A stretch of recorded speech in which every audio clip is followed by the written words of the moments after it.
মালদহে ফের shoot out, লিচু বাগানের মধ্যে থেকে উদ্ধার যুবকের রক্তাক্ত দেহ। করিম খান নামের ওই যুবক বর্তমানে আশঙ্কাজনক অবস্থায় মালদা মেডিকেল কলেজ হাসপাতালে চিকিৎসাধীন। পরিবার সূত্রে জানা যায় বাড়ির পাশেই লিচু বাগান। গতকাল রাত 10টা নাগাদ পরিবারের সদস্যরা খবর পান করিম খানকে কেউ বা কারা গুলি করেছে। এরপর পরিবারের সদস্যরা লিচু বাগানে গিয়ে দেখেন রক্তাক্ত অবস্থায় নিচে পড়ে রয়েছে সে। এরপরই তাকে উদ্ধার করে মালদা মেডিকেল কলেজ হাসপাতালে নিয়ে আসা হয়।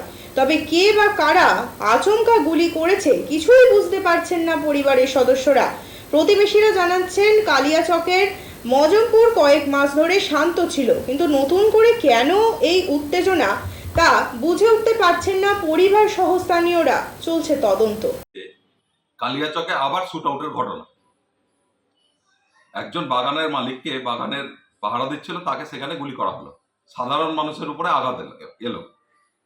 বছরের প্রথম থেকে আমরা দেখলাম তৃণমূল কাউন্সিলর খুনের মাধ্যমে বছর শুরু হলো, তারপর মদের থেকে বেশ কয়েকটা মার্ডারের ঘটনা ঘটল। এত অস্ত্র মালদা জেলায় আসছে কোথা থেকে? নতুন ক্রাইম ডিএসপি তৈরি করা হয়েছে, কিন্তু আদতে কি ক্রাইম কমবে? পুলিশের অদ্ভুত একটা রিল্যাক্টেন্ট ভূমিকা। কোনো ঘটনা ঘটার আগে তারা কোনো প্রিকশন নিতে পারছে না, তারা আগের থেকে কোনো মেজার নিতে পারছে না। ঘটনা ঘটে যাচ্ছে, তারপরে পুলিশ সেখানে হাজির হচ্ছে। মানুষের একটাই প্রশ্ন, যে পুলিশের গোয়েন্দা দপ্তর কি ঘুমিয়ে আছে? এইভাবে সাধারণ মানুষের উপরে গুলি চলছে।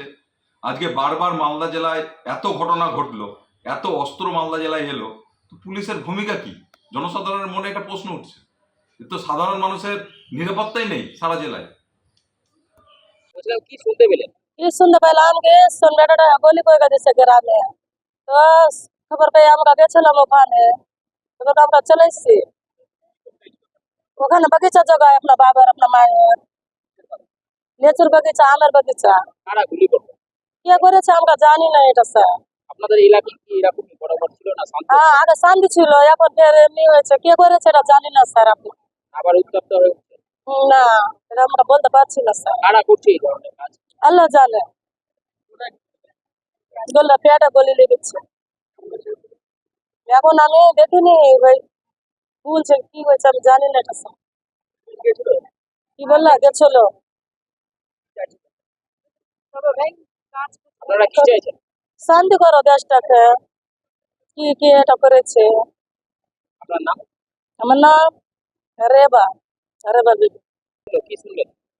কি শুনলে কি আমরা শুনে গেলাম, আর কি হলো ওঠে না হলো। আমলে চুথা আমাদের জবাইতে গেছিল ওয়াই, আর ওঠে কে গুলি করলে আর আমরা জানি না। ওঠে পড়া ছিল। কোথায় গুলি লেগেছে? হ্যাঁ, বাগানে। আপনার ছেলের গুলি কোথায় লেগেছে? আর পেটে লেগেছে, পেটে লেগেছে। কি করতে গেছিল আপনার ছেলে? আর লেচু আর ই আছে, আম আছে আমাদের। আপনাদের নিয়ে গিয়ে হ্যাঁ, নিজের আছে। পুলিশ গিয়েছিল? হ্যাঁ, গেছিল পুলিশ। আমরা শান্তি চাই। আপনার ছেলে এখন কোথায় ভর্তি? মেডিকেলে কেমন অবস্থা? আছে, খুব গুতোই নাই আছে। কে গুলি মারলো? কে গুলি? না, দেখিনি আমরা। আক্রোশ ছিল কোনো? না না কোনো দল করে? না, কি চাইছেন আপনারা? শান্তি চাই। আপনার খবর কি পেলেন? আপনার পাইলাম কি ওঠে তোর ছেলে আছে পড়া, যাই আমরা নিয়ে আসলাম। কটা গুলি মেরেছে? একটাই মেরেছে। আপনার নাম? আমাদের নাম মিনা বিবি। কি হয় আপনার? আমার ছেলে হয়।